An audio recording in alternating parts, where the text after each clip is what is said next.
I'm Judy Zelina. This is the Millcreek Government Channel.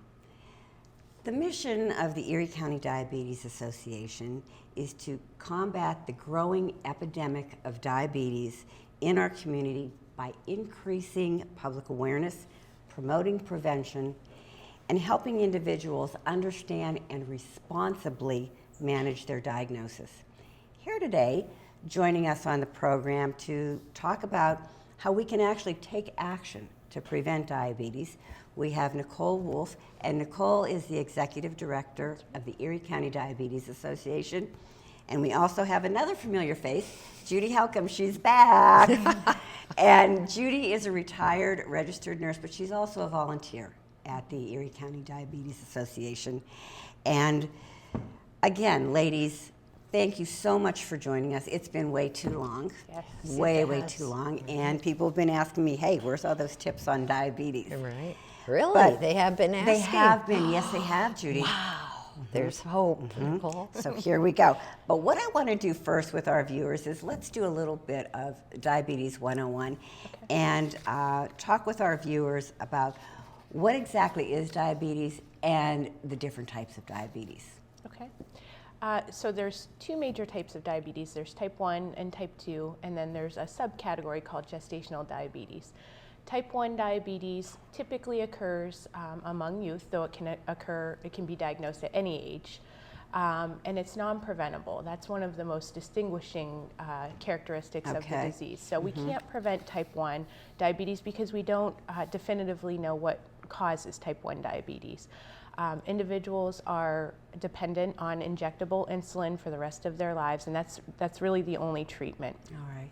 Type 2, on the other hand, occurs more often among adults, though it can occur in children now. And it is the more preventable form, so with diet and exercise, healthy lifestyle interventions can help to prevent the diagnosis of type 2 diabetes. And that's really what we're here to talk about today. That's right, yes. And just one little addition, diabetes does not come on overnight, as most people want to believe. It's like, yesterday I didn't have it, today I do. Typically, for type 2 diabetes, we are talking about 7 to 10 years before you're diagnosed. It is little by little coming on. But actually, most people will report that they feel fine, so what need would there be to go see a physician, whatever. And that's true. And that is the problem. If you wait for symptoms, you're not going to necessarily get very obvious symptoms. Well, you know, we've been doing a lot of education. You guys do a lot of talks, a lot of education throughout Erie County. And have you seen that the diabetes problem in Erie County improved at all? The problem is it's not improving at this point. And again, the important caveat is that we're looking at type 2 diabetes right now being the most common form of the disease. It accounts for 90 to 95% of all diagnosed cases. And right now, about 10.5% of Erie County residents have diagnosed diabetes. And we believe that number is probably underreported because, again, we're looking at the individuals who are actually diagnosed. We know that there are a lot more out there that are not diagnosed. Aren't you finding children now with type 2 diabetes, Yes. where you said it was usually older Yes. people were Right. getting type 2 diabetes? That's You're seeing true. it in children now, aren't you? Yeah. 20 years ago, it was unheard of for a child to have type 2 diabetes. And now we know that anywhere between 9 and 45% of the new diagnosed cases are with type 2 diabetes. Okay. All right. Now, what are some of the ways that I can determine if I am at risk of getting diabetes? I'm going through my life. I think everything's fine. I'm eating what I always eat, exercising only when I want. So how can I determine if I'm at risk? Okay, first of all, I would like to say, let's all say to ourselves right now, the three of us sitting here and the listening audience, Okay. assume you are at risk, because the older you get, the more the risk goes up, okay? But I think that's part of the problem. It's like, I'm feeling fine, I certainly don't have it in my family is the common experience that people relate to. So I don't have to worry about this. So let's move on and talk about something else. That's not really true. In my own family, I can't find anybody with diabetes, but I can find lots of people in my family background with cardiovascular disease. And cardiovascular and diabetes are like that. So I'm older, just the mere fact of aging puts us at a higher risk. So, but if you're overweight, over 45, and have a pretty sedentary lifestyle, if you're like me with exercise is a swear word, you're just in that category of I should be thinking I'm putting myself at higher risk too.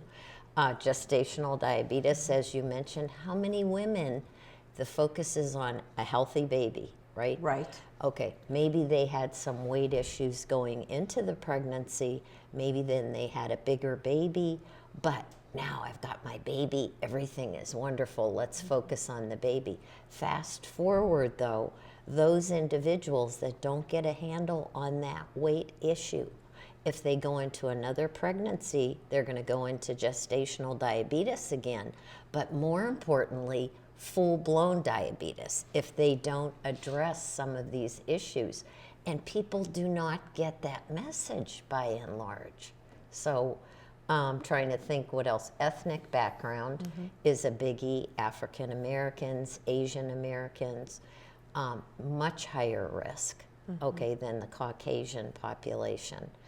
Even giving birth to a baby that was over 9 pounds puts a woman at risk for developing type 2 diabetes Really? down Yes. the road. Right. And many That's something women, new. I didn't know that. Yeah. many women are not aware of that fact. Yeah. So we definitely want to be educating mothers, whether they have gestational diabetes or not, that they need to be cognizant of those lifestyle interventions that can help them to prevent diabetes down the road. I know a sedentary lifestyle, you ladies mentioned.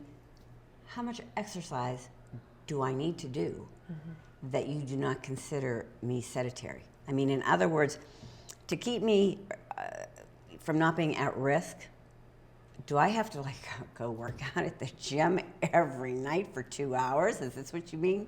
Well, look at me again as a living example. I told you, exercise is a swear word.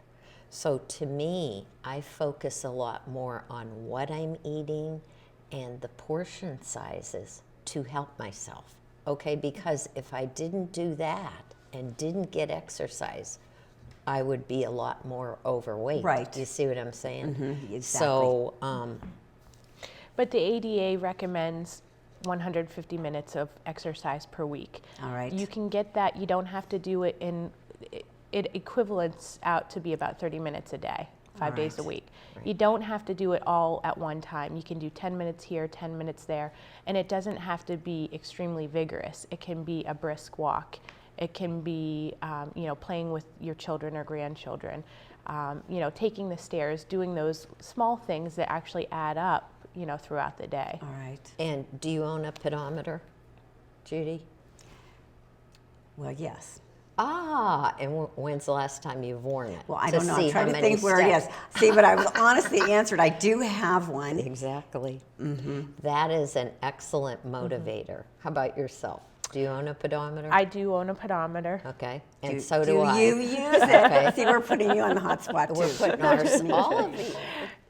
It's funny that you bring up the pedometer, though, Okay. because as I was getting breakfast for my daughter this morning, she showed me this little sneaker icon that was attached to her book bag, and she said, "Mom, look at my sneaker icon."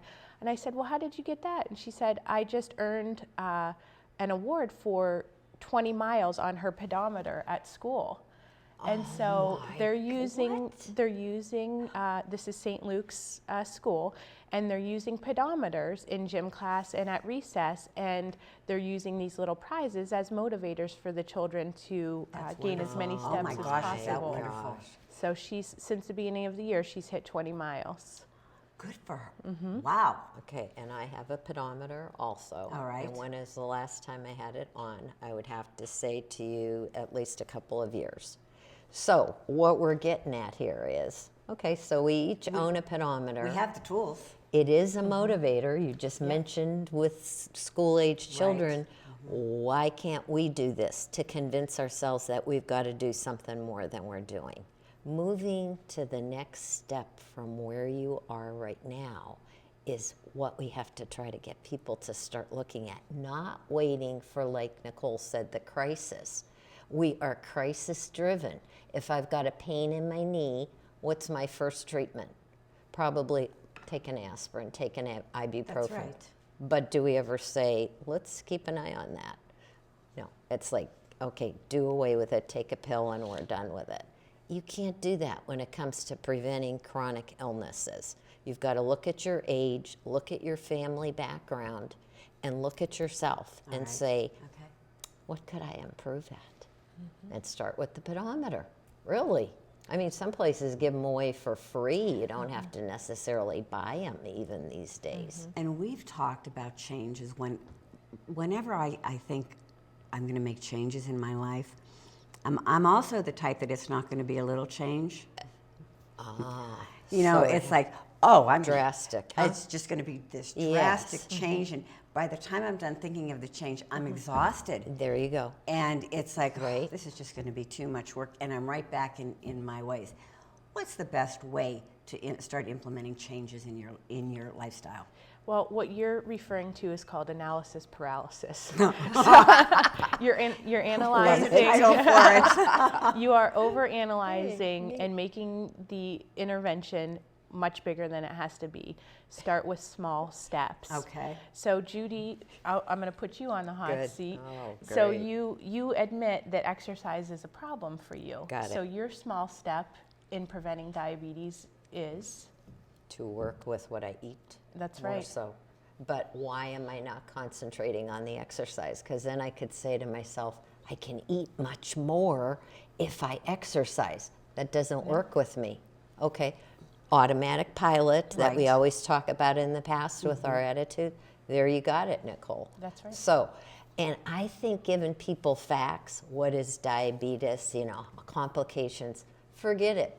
Because people don't relate to that. It's Right. like, I'm going to live forever. I asked my husband this question today coming here. I said, honey, why don't we do what we're supposed to do when it comes to our health? He said, do you want me to tell you the truth or do you want me to lie? I said, well, obviously I want you to tell me the truth because we think we're going to live forever. We do. And this is the way we behave. That's right. And when you look in the mirror and say, gosh, I look different than 20, 25 years ago, what has happened? What you ought to be saying is, so what am I doing to adjust a little bit differently to this process? And when we're talking about making change, we know that success begets success. So when you Yes. take a small step, There you go. whether it is, let's say that you want to start with your lunch meal, and let's say that you start with eating chicken salads versus eating, fried chicken. That may spur you to, make changes with your dinner meal and then your snacks in between. And next thing that you know, your diet is very healthy all the way around versus, trying to make all of those changes all at once and then failing in 2 days. And another thing, just this once. So when I'm tempted, hot fudge sundae, chocolate cake, whatever, just this once, I am not going to have the whole thing. I'm going to cut this in half, take half a portion. Or I'm not going to bring the food. Next time I go grocery shopping, I am not buying that item. Just this next shopping trip, not for the rest of my life. Right. That's the part that's hard. I don't have to do this forever, but can I do something right now? And the answer is always yes. And that's funny because Judy's good with her food. She'll watch her food because she's not an exercise Right. fan. Yes, right. Now, I, on the other hand, exercise a lot. Okay. A lot. Intense. I'm a fanatic. I found it hard to implement a healthy diet because I did, okay, what's my title again? I went and I bought every healthy thing and I'm never going to eat any more junk again and I'm just going to eat all this healthy stuff. And I had a whole kitchen full of healthy stuff and it's like, but I don't really want this. But where I could see slowly implementing That's something it. into One my little diet. thing. Yes. Right, and instead of just totally making a change. I know it's a lifestyle change, but I think it sticks better if you slowly enter it and make it a habit, correct? And you might be someone, you know, if your sticking point is food, you might be someone that could benefit from looking at recipe adaptions so that you're still able to enjoy those favorite things, but maybe, you know, looking at ways that you can tweak it so that it's just even just a little bit healthier. Healthier, exactly. You guys are great. See, look at all these See, tips that they give us. Right. What motivates you? What motivates you? It's all different. Is not a motivator for me. And that's where we get hung up too, why we don't make changes. Oh, this is all so overwhelming. Take a look at yourself and say, where am I right now? And am I happy with this? Am I happy with my weight? What am I not happy with? And then start on the movement to change that, just little by little. I also know, ladies, that our numbers are very, very, very important. Yes. So let's do a little talking about that. Let's talking about how, first off, would you even know what your glucose numbers are? I mean, how do you even know if you're in a danger area? The doctor will tell you, right, Nicole? Yes. Oh, you think so? Well, when No.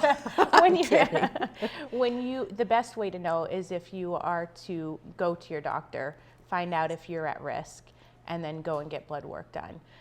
But you want to make sure that you're asking your physician or your medical provider what your results are. You need to take that next step and not just let your provider tell you that everything is okay or it's normal, because as Judy mentioned, type 2 diabetes takes 7 to 10 years to develop. So your blood glucose doesn't go one day from normal to abnormal. That's it, There is a gradual increase in your levels, and you want to be able to monitor that. So you need to know what your numbers are every time that you get those lab tests done. And it's very important. And I know mine. I was just going to say, we're proud of you because before the show you said that you've got your numbers. I brought in my blood work Very from the good. last time because Judy always asks me what the numbers is, and I said, well, I know it's fine because the doctor would have told me. But truthfully, what I have learned through the years is whenever I do have any blood work done, I ask for a copy of that, of the results. And if I have any tests done, I also ask for a copy of the test results too. This way I have it for my own file and my own knowledge. Like for instance, I do know my glucose, the last time it was tested, was 101. Now, what does that mean? Well, to me, it's pretty darn good. Now, to you, Really? actually the high level is, oh, well, I don't have glasses on. It's 65. They like to see it in 65 to 99. That's it. That's what they have right here. Now, think And I'm about 101. that for a second. 65 is the low end, right? That's pretty low. Okay, now think of 65 versus 101. Is that pretty close or pretty far away? What do you think? No, just as a point of interest. Is it close or far away? Well, it's far 65 away. to 101. Right. So what you got to say is 101 sounds good, close to 100, should be less than 100, right? Right, We know that's that. right, that's right. But if they're telling me that 65 would be even better, how come I'm not closer to that end? I'm starting to maybe develop a little bit of intolerance, okay? And that's I the could. importance I of could very looking at well. that. Yes. Start Because you're, keeping an eye on it. Next time when I have blood work, just see, do you happen to little know what it was before? Do you happen to know what that number yes. was? And if I Okay. tell you, Oh, well, no. What? Tell us, please. Oh, it was gee. 89 Aha. Okay. from April to November. It was 89 and now right. it's 101. Well, I Okay. think I ate a lot of sugar the day before. Aha. There you go. See, that's an There's excuse. the, yes. But I can see as you get older, it will tend This is it. to The increase a body bit. is right. You have to keep that diet, and you do have to keep exercising, and you do have to keep watching your numbers. And that 101 number actually does fall into what we call prediabetes. Yes. And prediabetes is not necessarily a term that's widely used today, but it's a real condition, and it's Okay. not a benign condition. Yes. You know, we tend to think that, you know, we don't have a problem until we have diabetes, an actual diabetes diagnosis. But a recent clinical study just revealed that 35% of people that have prediabetes also have some form of heart disease, coronary artery disease. So it's not benign, and we need to, you know, definitely you're exercising and, you know, maybe making those adaptations to the diet to, you know, to be able to prevent that type 2 from developing. But it still warrants keeping an eye on it and working at preventing it. Yes. Well, exactly. And so, Judy, if you knew it was 89 before, and it is 101 now, Right. and 101 is in that pre-diabetes, could you say to yourself, you know what, just until the next time I get a blood sugar, how often do you get it ordered, by the way? Is there a Twice a standard year. that once a year? Twice. Twice a year. Okay. The next time I have that, I'd like to see it below 100, which, my gosh, that's not hard to do, right? Right. But what am I going to need to do to facilitate that? So you're okay. already in the All right. exercise area. Okay. You got that covered. What can you do a little bit different in the food Okay. element? Or stress too, because the more stress you have, the more your body pumps out more sugar to deal with the stress going on in your body. So that's not helping you. So can you get yourself to relax a little more? Okay. You've got to know your own, how you relate every day to what you're doing. Okay. So we challenge you. Next blood sugar that Next you show, I'll have let you know. is going to be below 100. It's going to be below 100. That's your goal. All right, that is my Okay, goal. I can great. do it. But, you know, truly, if it weren't for you two ladies and the Erie County Diabetes Association, I wouldn't know this. I wouldn't have learned through the years just by talking with you and really listening to your message Okay. of how I can prevent this, how I can keep myself on a healthier track. So, what I did want to talk about too, we're going to have to flip here because we're getting to the Yes. end of the show. If I find out that I am at high risk of diabetes, are there any programs in the community that can help me, that can work with me? Absolutely. The Erie County Diabetes Association recently partnered with the Highmark Foundation, who shares a similar mission with us in that they aim to address the most serious health problems in the community among the most vulnerable. Okay. And obviously today we're talking about the risk of type 2 diabetes. So the Highmark Foundation has recently funded a program that is evidence-based, proven to help prevent or delay type 2 diabetes among those at risk for the disease. And we know that it's evidence-based because several years ago, the Center for Disease Control conducted this clinical study which determined that lifestyle interventions were even more effective in preventing type 2 diabetes than pharmaceutical or medication interventions. Really? Yes. Oh my gosh. Yes. Absolutely. So the University of Pittsburgh, seeing the value in this study, duplicated the way that the study was developed and developed a program for implementation at the community level. Okay, so it's called the Group Lifestyle Balance Program. And what it is it makes use of a lifestyle coach All right. that works with a group of individuals to make important lifestyle modifications aimed at increasing physical activity, improving their diet, and losing 5 to 7% of their body weight.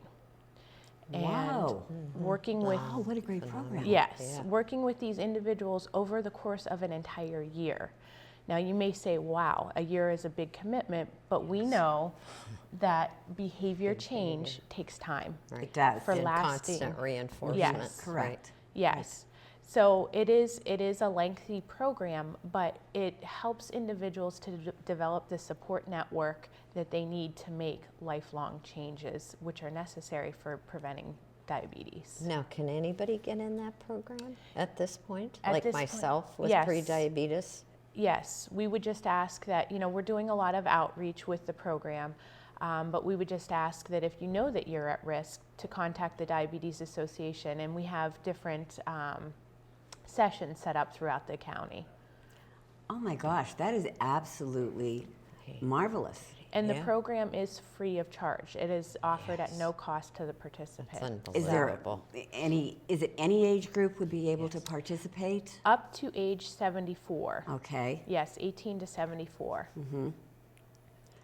Oh my gosh, you know what? I'm going to tell you something. Your organization has so many resources. I have referred people to the association numerous times, and they call me back and they tell me, you guys were so helpful. Because face it, when you're first diagnosed with diabetes, well, first you're going to deny it. Yeah. Then you don't know where to go. The That's doctor it. says, hey, you got diabetes, well, what do I do now? Shape up, yeah. You Or guys else. are absolutely, Yes. absolutely wonderful. Thank you. And, we couldn't do the programs and services that Right. we offer without the support of the community, the financial support of the community, and then also partners like the Highmark Foundation that make these programs possible. Now, Nicole, if someone wants to give a call, how do they get a hold of the Diabetes Association and your website address? Yes, they can call the office at 814-454-0715 or go to our website, which is diabeteserie.org. Okay. Ladies, thank you so much for being on the program. Thank you, Judy. And actually, this program is Let's Put Judy on the Hot Seat, but we got Judy on the hot seat too, and put Nicole on the hot seat also. So again, thank you so much. There's always so much information when you guys are on board, and I'm looking forward to our next show. Great. So viewers, if you have any questions, please feel free to give them a call. Check out their website. Wonderful wealth of information. Thank you for tuning in to the Millcreek Government Channel, and until next time, have a wonderful day.